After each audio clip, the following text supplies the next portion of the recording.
So touching back on our Erev Rosh Hashanah services, I want to extend some gratitude to Marla Knoll again for suggesting that I bring some teaching into our Rosh Hashanah time together this year. So if you like the teaching, give her the compliments. If you don't like the teaching, give me the complaints. You know, I know how it goes. But seriously though, as I mentioned before, for those of you who are here on Erev Rosh Hashanah, I've been helping to lead high holiday services since practically forever, but this is only the third year that I've been the main point person for setting the structure of the service itself. In past years, I've led different parts of the service. I've really led all parts of the service at one time or another. But it wasn't until I stepped into this role that I began to plan the service for a community. And I have learned a lot about this book, our Machzor, and about what's in it.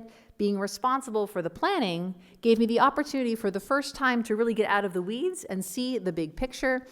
And I want to share my learning with you. Even though it's still Rosh Hashanah for a few more hours, we're actually going to look ahead now to Yom Kippur. And here's the thing about Yom Kippur.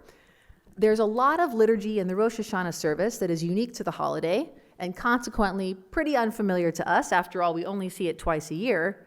But there is even more liturgy in the Yom Kippur service that is unique to the holiday and consequently rather unfamiliar to us. And we only see it on one day a year. That being said, again on Yom Kippur, as is the case for Rosh Hashanah, our liturgy uses the power of repetition to help us navigate through this mysterious ocean of prayer. And we're going to harness the power of repetition in our learning today with the goal of feeling more anchored and less adrift in this ocean. So here we go. If you want to follow along with your eyes in addition to your ears, you can turn to page 223 in our Machzor. Page 223. And we'll look at the top of the page in the left side in the red italic. The top of the page, left side red italic, where it explains, following the silent Amidah, the most important themes of Yom Kippur are the subject of these two special sections, Slichot and Vidui, which begin here and are repeated throughout the day. The entire liturgy of Yom Kippur rests upon these two pillars. First, God is merciful and forgiving. And second, confession brings forgiveness and atonement. So in other words, we're in luck. We can do something about our missteps and misdeeds and mistakes. And this two-part section that is repeated throughout the day anchors us in these two most important themes of the holiday. And so we read in some more detail at the top of page 223. Slicha, which is the singular, slichot is the plural, and vidui, that is forgiveness and confession, stand on Yom Kippur in a complementary relationship to one another. Now, the commentary here says this in backwards order, so I'll reword it. Slichot, forgiveness, is our assurance that our confession, repeated 10 times in Yom Kippur, is received with love. Vidui, confession, this is the part we repeat 10 times, is the human realization that we have sinned and failed, that our lives are imperfect. That is, we're human, we make mistakes, that's what we do. And then our commentary notes, the assurance of God's forgiveness, slichot, precedes the confession, vidui.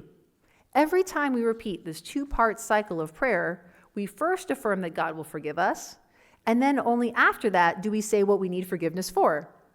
So let's dive in further. To really get to the heart of slichot, let's turn to page 232. Page 232.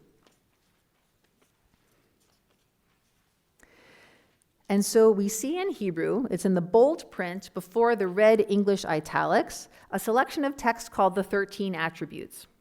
It's taken from the Torah, from the book of Exodus, chapter 34, verses 6 and 7, from the time that God forgave us after we made a golden calf. No big deal. These words describe God's compassion. We recite them and we ask for forgiveness, saying the words in bold print right below the red English italics, Slach lanu avinu ki chatanu, forgive us, God, for we have erred. Now, throughout Yom Kippur, we will repeat these words over and over again during the Slichot section of prayer. We will know that Slichot has reached its culmination when the ark is opened and we rise and we say a selection of prayers that begin Shema Kolenu, meaning God, hear our voice, and you can see that on page 233. So it's below the red English italics and in the bold lines. So that's the culmination of Slichot.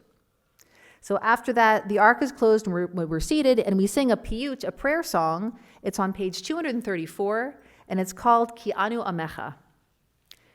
It describes the relationship between God and the Jewish people. using metaphor after metaphor to say we, the Jewish people, and God are intimately close, and we, the Jewish people, recognize that God's in charge and we are not. I don't know about you, but for me, these metaphors are wrenchingly beautiful. We are God's vineyard, and God is our vineyard guardian. We are God's partner, and God is our beloved. We are God's special treasure, and God is the one to whom we draw close. For this poetry, it really works best if you can read and understand it in its original language, but our translations do their best to capture the meaning. And after our prayer song about this closeness, we move from slichot, expressions of God's forgiveness, into vidui, the enumeration of what we have done wrong. There are two main parts to this vidui section, and probably both will sound familiar. The first, at the top of page 235, it's called Ashamnu. Our Machzor calls this the shorter confession. There are two things about the selection that we probably already know, and that still bear repeating.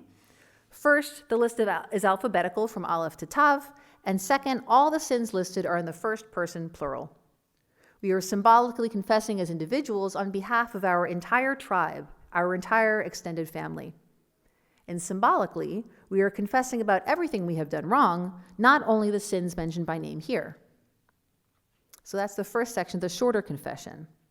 The second section, the longer confession, it's on page 237. It begins on page 237. And it's called Al Chet. So this is the longer confession.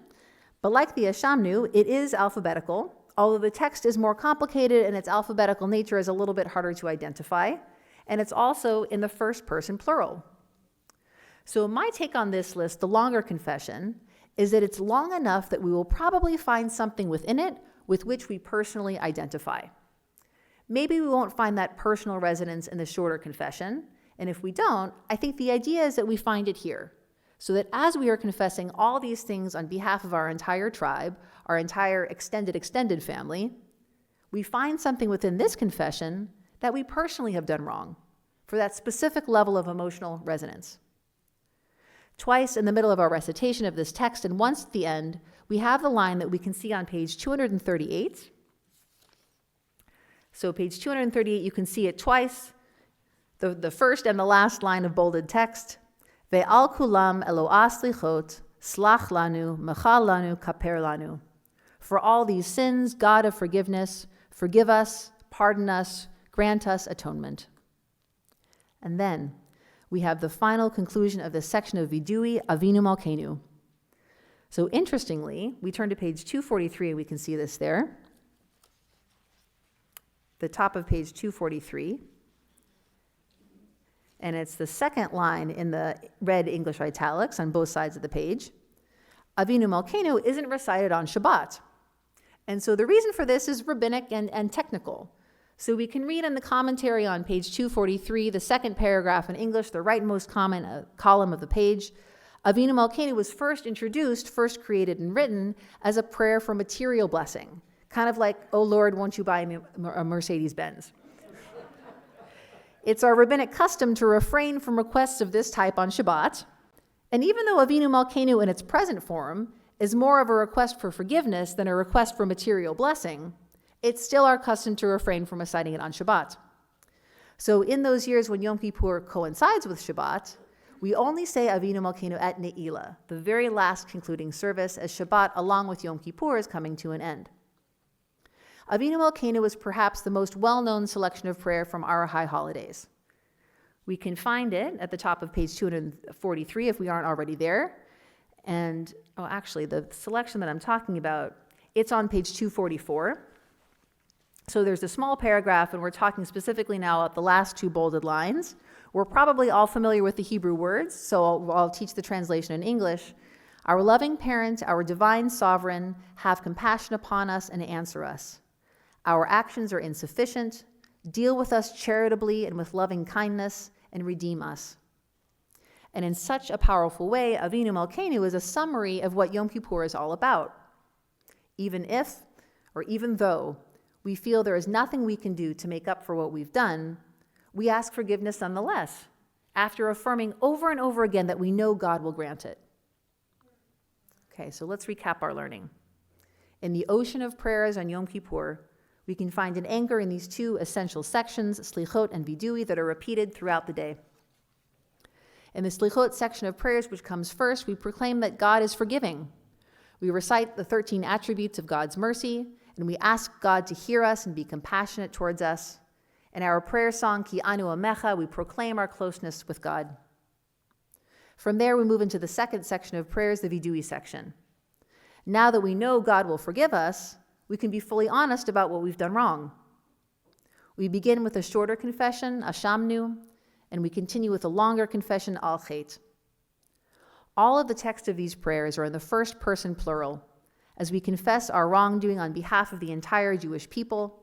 And as we say these long lists, we feel some types of wrongdoing mentioned hit home for us, resonate more personally for us than others. And finally, we continue and conclude with our final prayer, our final plea, Avinu Malkeinu. Now that we've laid it all on the table, now that we've gotten honest and vulnerable, we make one last request for God's compassion, for God's salvation.